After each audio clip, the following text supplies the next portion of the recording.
Are you ready to bring your dream body and health into life, but just can't seem to keep the motivation going? And is it finally time to address the self sabotage and the unwanted eating behaviors, such as binge eating, emotional eating, and nighttime eating, that you know are getting in the way of your goals? Do you ever wonder what it would take for you to feel in control of your rituals so that you can stay consistent and see results? Welcome to this week's special Make Peace with Food Minisode on the Fall in Love with Fitness podcast, where you'll learn how to overcome unwanted eating behavior and other self-sabotaging habits by shifting your nervous system so that your body works with you instead of against you. I'm your host, Sherry Shaban, and with each episode, I am honored to be your coach and guide in the journey to make peace with food and find food and body freedom so that struggle with weight is a thing of the past. When you tune in every Thursday on the Fall in Love with Fitness podcast, you'll catch the latest conversation on unwanted eating behaviors and learn how to shift the nervous system, rewire the brain to new patterns, and end the food and body obsession so you finally feel relaxed and no longer confused around food. In this week's minisode, I reveal the 3 most dangerous words in the English language. Once we say these 3 words, we immediately turn off any possibility of learning. Tune in today to discover what these 3 words are and if by using them, they've been blocking you from new discoveries and aha moments too. Now, before we begin, I want to quickly invite you to grab a free copy of my Food Freedom ebook that I have for you on makepeacewithfood.com if you don't already have it. And if you find that this conversation resonates with you today, then I also want to invite you to join our free Make Peace with Food Facebook community at myfoodfreedomlifestyle.com, where you can connect with me and my team directly. All the links are in the show notes. And of course, if you know somebody that could benefit greatly from these discussions, make sure that you share this podcast to them too. Let's work together to overcome diet mindset, find food and body freedom, end the food obsession, and finally make peace with food. All right, athletes, now let's get into it. I'm going to share with you and I'm going to reveal those 3 most dangerous words to say that ultimately result in self-sabotage. What do you think those 3 words are? They are so simple. They almost seem so innocent and so obvious. Yet once we say these 3 words, we immediately respond in the body by shutting down the ability to learn. And this is a super interesting conversation because this is going to follow some of the discussions that we had last conversation, where we talked about how every single thought in the mind, essentially, that we create ultimately results in chemistry in the body. You know, after being in this space for a long time and really programming my mind through the work that we do, through the work that we teach in Make Peace with Food, we program the mind to start to think differently in those situations where normally they would derail us or maybe drive us to turn towards food or another substance to cope with heavy and intense emotion. And so as we program our mind for this, what happens is that we actually prepare for battle. And here's what I mean. When we look at any one of our favorite hockey teams or sports teams, and those of you that know me know that I don't really follow any particular team, but what I can say around that and through my own experience is that every single sports team practices for competition, right? So I want you to think of the word practice first of all, because we don't try to aim for perfection for a competition. What we actually do is we practice, we show up, and we try to perfect our skills through this practice so that when it's actually time to use these skills, then they're there and they're available to us. And if you, again, watch any sports team, you notice that they practice for hundreds, if not thousands of hours to compete for maybe just a couple of hours in a particular event. And of course, there's this famous quote by Usain Bolt, who talks about how he trained for 4 years. He practiced for 4 years to run an event that took him less than 9 seconds to compete, right? And so I want you to think about that as we're having these conversations together, as we are sharing with you tools and concepts. I want you to create and keep an open mind, knowing that this is what we're doing here. We're practicing. So don't expect perfection right away, especially if this is something new. All right, now back to my story, because my story is going to share with you when this practice actually paid off. So I shared with you last week on our Minisode that I was in Detroit for the week, and you may have heard my egg explosion story, but there's more. There's always more when I travel. There's always a lot of stories that show up. On my drive back home to Montreal, which took me about 10 hours, as soon as I got onto the highway, just leaving Detroit, I got hit by a lot of traffic. And somebody behind me in a pickup truck ended up actually bumping into my rear bumper. And so here I am, it's early in the morning. I'm chanting my meditation music in the car. I've had an amazing morning. I've had my coffee. I'm feeling so good. It was a beautiful week. And I'm on my way back home. And then all of a sudden, it wasn't even 8:30 yet in the morning, I get rear-ended. And so I immediately got so upset, as you can imagine. And that's just me, by the way. When protection mode kicks in, I get that upset. And I went to speak to the person who had rammed into my car. And it wasn't a very friendly conversation, I will admit. And I did feel kind of bad for the dude after I just kind of gave him a piece of my mind. But as soon as I got back into the car, after I collected the insurance information and I called the insurance company and took care of everything, I just started to notice and become aware of the emotions that I had just triggered. And the first thoughts that came to my mind was, well, I've got a 10-hour drive. I just got hit by this guy. You know what? I deserve on this car ride home to enjoy myself and to have fun. So I think I'm going to stop by a bakery and get some of my favorite treats and snacks, because that's going to make the ride that much sweeter. And so it's almost like I heard this voice come in. And do you relate with this, by the way? Has this ever happened to you? You notice that as soon as something happened that may have triggered some sort of emotion, it could be anger, it could be overwhelm, it could be disappointment, it could be sadness, it could be frustration. Do you immediately get this thought for a reward, that you deserve to reward yourself in some way? And so it was as though I was having this conversation in my mind where I could actually observe the thoughts of, Sherry, you deserve a reward. And then all of a sudden, all of the tools that I had learned that I teach and make peace with food just started coming up. I didn't even try hard to bring up those tools. I wasn't even looking for them. They just kind of showed up because I have programmed my mind to actually be able to pull up these tools when it's time. And so as soon as I got that thought, one of the tools that came in was, okay, delayed reward, which is something that we teach inside of Make Peace with Food.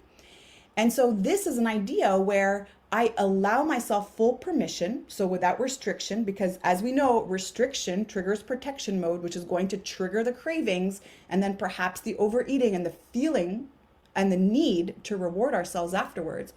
And so as I just started thinking about, okay, I'm going to give myself full permission to have it if I still feel the same in about an hour from now. And then right away, I started to move into my diaphragmatic breathing exercises. I started to rewire the brain. And the first thought that came to mind after all of that was, okay, what's great about this? Because I know that's so hard. I know that's so hard sometimes to bring up that idea that there's actually something great in all the chaos that we are experiencing. But that was the first thought and the first question that popped into my mind the moment I decided to use the delayed reward method. And so right away, I started to realize, wow, it could have really been so much worse. Imagine that I had overturned my car somehow because I lost control. Imagine that it could have been a greater damage to my car. And so I immediately started to look for all the things that were not available to me right away when the situation happened. Because when we are in protection mode, anytime we trigger that part of the nervous system, we immediately get tunnel vision. We immediately only see what's in front of us. And generally what's in front of us is very particular and it's very triggering. And so we stay in this loop.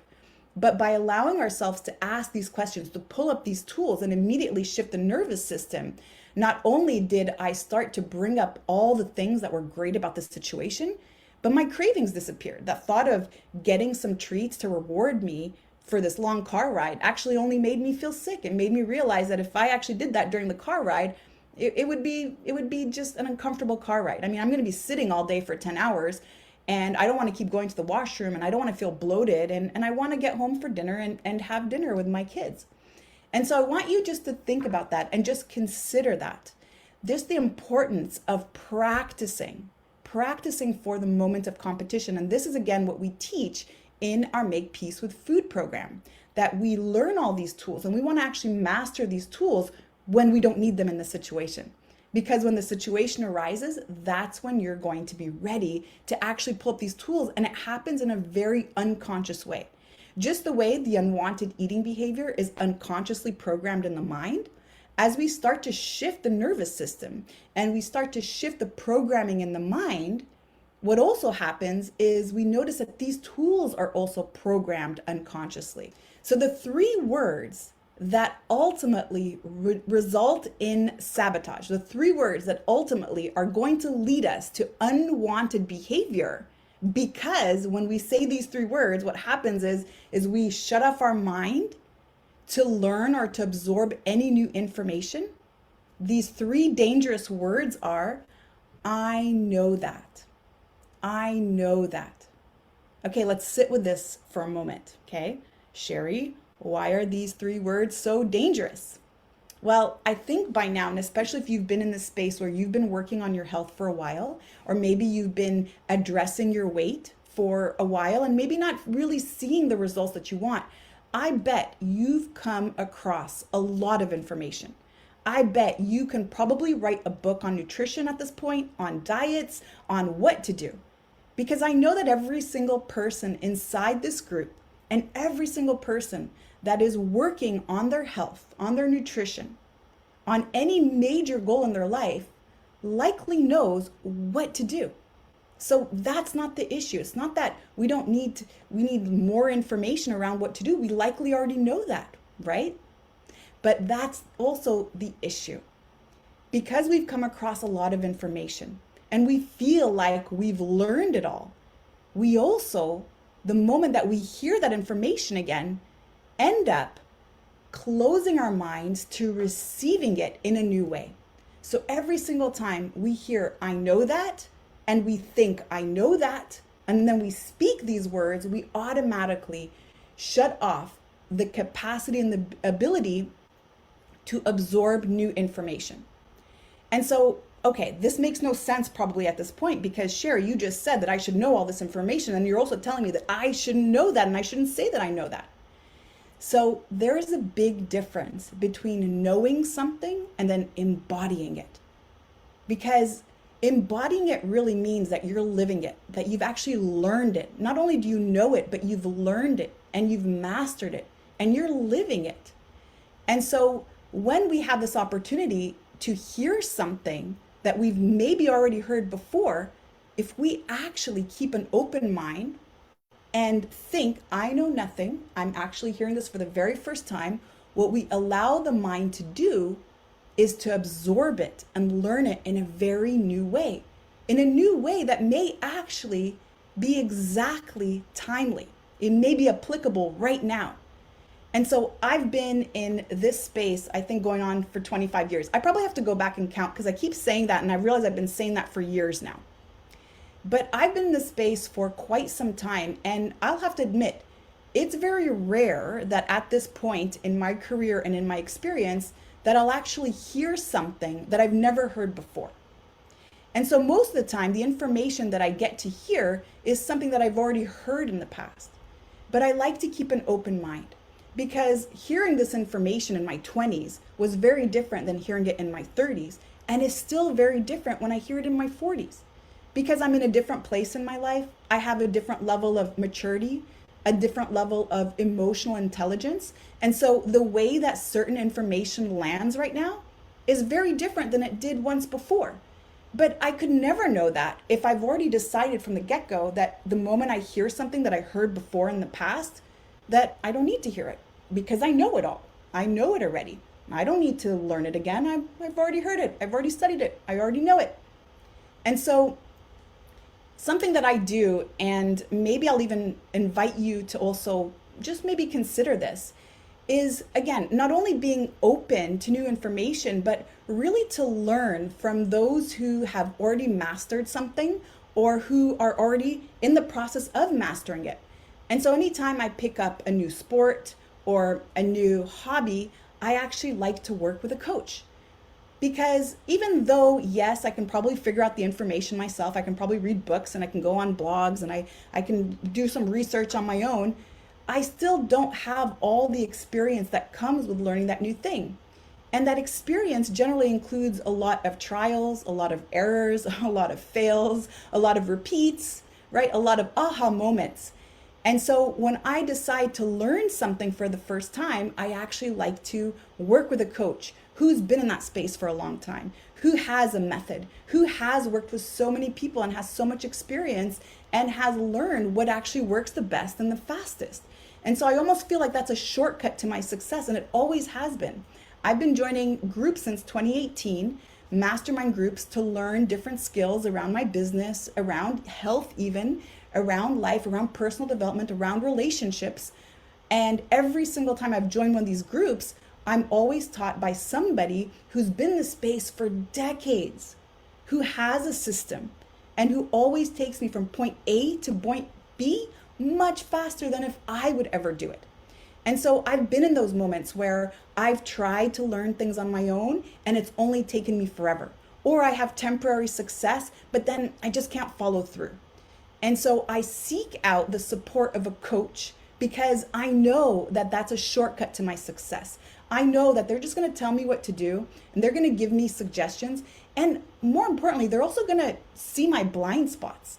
Because whenever we actually embark on something new, because we like to feed the ego, because we like to stay comfortable, we also like to continue to do things that are comfortable.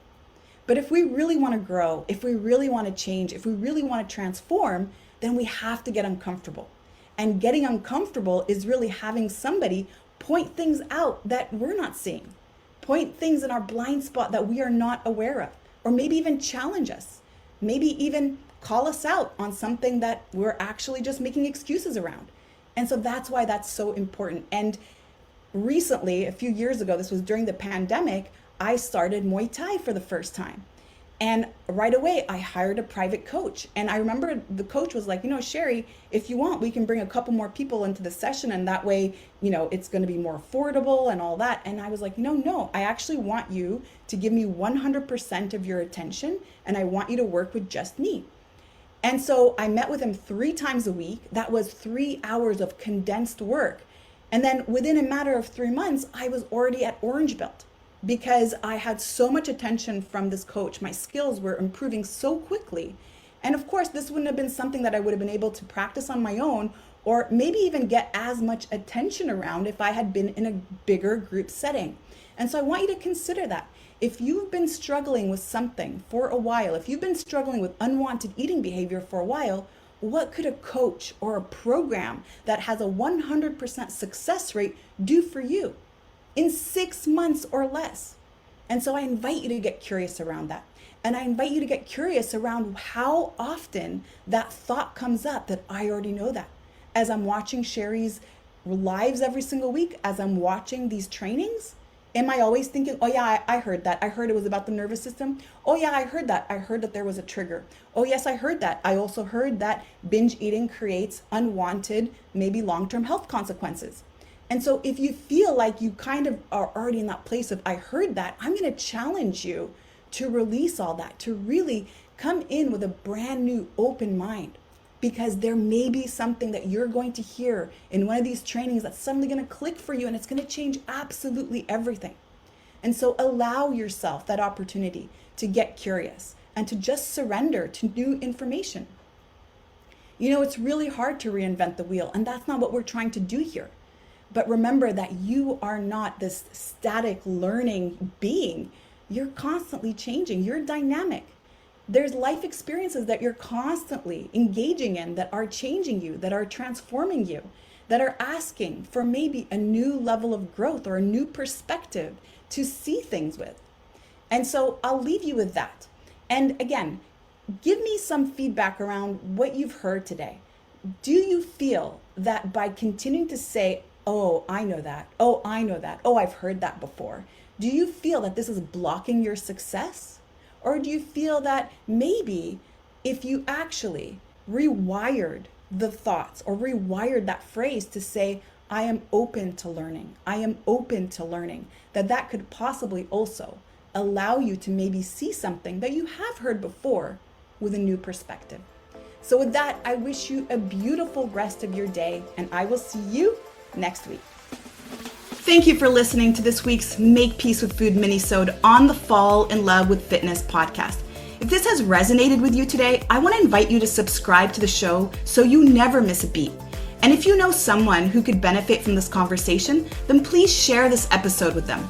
Let's work together to help as many people as possible make peace with food and fall in love with fitness. And by the way, I need to mention that if you rate and review this podcast on iTunes and send over the screenshot to Sherry at sherryshaban.com, you'll receive a $500 voucher to join me at one of my upcoming retreats or to use it in our Make Peace with Food coaching program.